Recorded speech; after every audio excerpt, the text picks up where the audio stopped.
자유, 참 좋은 말이죠. 우리 모두가 소중하게 생각하는 가치잖아요. 그런데 가끔은 이 자유가 너무 무겁고 심지어는 좀 버겁게 느껴질 때가 있지 않으세요?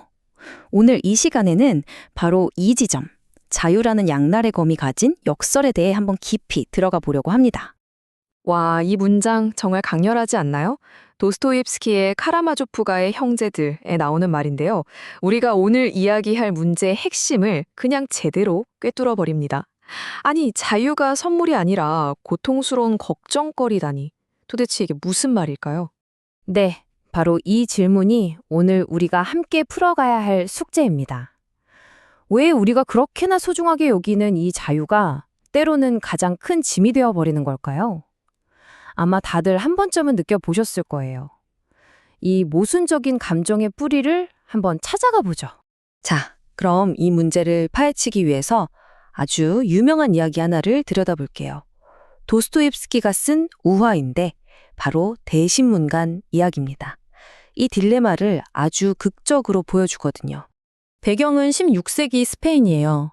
종교 재판이 아주 그냥 기승을 부리던 때죠. 여기에 갑자기 그리스도가 다시 나타납니다. 당연히 사람들은 열광하죠. 하지만 그것도 잠시 교회의 최고 권력자인 대신문관이 그를 체포해버립니다. 그러고는 말하죠. 당신은 인류에게 끔찍한 실수를 저질렀다고요. 자, 이 표를 보시면 대신문관의 주장이 뭔지 확실하게 보입니다. 한쪽에는 빵, 기적, 권유가 있고 다른 한쪽에는 오직 자유만 있죠. 대신문관은 이렇게 말하는 거예요. 인간에게는 감당하지도 못할 자유 따위가 아니라 당장 먹을 빵과 눈에 보이는 기적, 그리고 따를 수 있는 권위가 필요했다. 인간은 어차피 자유를 버리고 안정을 택할 존재라는 아주 냉소적인 주장입니다. 그러니까 대신문관의 비난은 계속되는 겁니다. 왜 기적, 신비, 권위라는 쉬운 길을 거부해서 사람들을 이렇게 힘들게 만드느냐 이거죠. 진짜 사람들을 사랑했다면 그 무거운 자유의 짐을 빼앗아 줬어야 한다는 거예요. 선택의 고통? 그거 말고 그냥 복종하면서 얻는 마음의 평화. 그게 진짜 선물이었다는 거죠. 자, 여기까지가 도스토옙스키가 던진 문제예요. 정말 날카롭죠. 그런데 만약에 말이죠. 우리가 이 자유 때문에 불안하다고 느끼는 이 진단 자체가 애초에 잘못된 거라면 어떨까요? 여기서 아주 유명한 철학자 장폴 사르트르의 말이 등장합니다. 인간은 자유롭도록 선고받았다. 마치 판사가 판결을 내리듯이 말하죠. 실존주의에서는 자유를 피할 수 없는 운명, 심지어는 형벌이라고 봐요. 좋든 싫든 우리는 계속 선택해야만 하는 존재라는 거죠. 자, 바로 여기서 관점이 완전히 갈라집니다. 첫 번째 진단, 즉 실존주의는 불안의 원인은 바로 자유 그 자체다라고 말해요. 선택의 책임감이 우리를 짓누른다는 거죠. 하지만 오늘 우리가 살펴볼 자료는 두 번째 진단을 내립니다. 진짜 문제는 자유가 아니라 우리가 그 자유를 제대로 쓸 수 없게 만드는 우리의 상태, 바로 죄라는 겁니다. 완전히 다른 이야기죠. 네, 바로 이거예요. 이게 핵심입니다. 우리의 문제가 자유가 너무 많아서가 아니라는 거예요.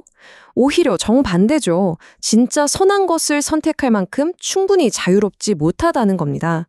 우리는 자유 때문에 힘든 게 아니라 사실은 다른 무언가에 묶여 있는 노예 상태라는 정말 충격적인 관점의 전환입니다. 그럼 이 신학적인 틀에서는 어떤 해결책을 제시할까요? 구속사라는 좀 거창하게 들릴 수 있는 개념을 통해서 그 답을 찾아보겠습니다. 인류를 구원하는 거대한 역사 이야기라고 생각하시면 돼요. 자, 우리가 보통 예수님이 광야에서 시험받은 이야기를 그냥 유혹을 이렇게 이겨내야 하는구나 하는 도덕적인 교훈 정도로 생각하잖아요. 근데 이 자료에서는 그게 아니라고 말합니다. 이건 그냥 좋은 이야기가 아니라 인류 역사의 판도를 뒤바꾼 결정적인 전환점이라는 거죠. 이 흐름을 한번 보세요. 대표라는 개념으로 보면 아주 명확해집니다. 인류의 첫 번째 대표였던 아담이 시험에서 실패하면서 모든 문제가 시작됐죠. 그 후에 이스라엘도 계속 실패했고요.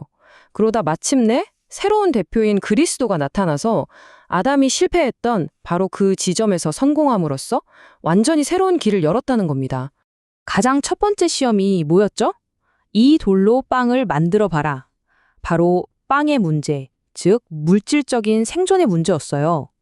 여기에 대한 대답은 사람은 빵으로만 사는 게 아니다 였죠. 이건 단순히 배고픔을 참으라는 게 아니라 인간 존재의 근원을 물질이 아닌 다른 곳에 두겠다는 선언이었습니다. 이게 바로 시험의 핵심이었던 거죠. 그리고 가장 중요한 건 이겁니다. 이 승리가 그냥 그 한 사람만의 승리로 끝나는 게 아니라는 거예요. 마치 컴퓨터에 문제가 생겼을 때 시스템 복원을 돌리는 것처럼 이 새로운 대표의 승리가 인류 전체에 소급 적용되어서 새로운 시작을 할 수 있는 기회를 제공한다는 겁니다. 자, 그럼 이제 마지막으로 이렇게 새롭게 얻게 된 자유는 도대체 어떤 모습인지 한번 살펴보겠습니다. 우리가 알던 자유와는 어떻게 다를까요? 이 표가 두 가지 자유를 아주 잘 비교해주고 있네요. 왼쪽은 우리가 흔히 생각하는 자유예요. 내 마음대로 하는 거, 자율이죠. 그 결과는 뭐죠? 불안하고 두렵고 결국 실패로 이어집니다. 그런데 오른쪽을 보세요. 이건 순종 안에서 발견하는 자유예요. 내 뜻이 아니라 더 높은 뜻에 나를 맞추는 거죠. 그랬더니 오히려 해방감과 평안을 얻게 된다는 겁니다. 정리해볼까요? 이 새롭게 정의된 자유 안에서는 첫째, 진짜 좋은 것을 선택할 수 있는 능력이 회복됩니다. 둘째, 내가 완벽해야 해라는 그 무거운 짐을 내려놓게 돼요. 셋째, 모든 책임의 부담이 은혜라는 것으로 바뀌게 됩니다.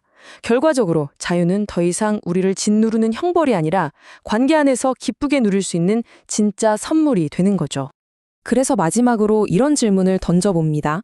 어쩌면 진정한 자유라는 건 아무런 주인도 없이 방황하는 상태가 아니라 내가 따라야 할 올바른 주인을 제대로 선택하는 것, 바로 그것 아닐까요? 이 질문에 대해 한번 곰곰이 생각해 보시면 좋겠습니다.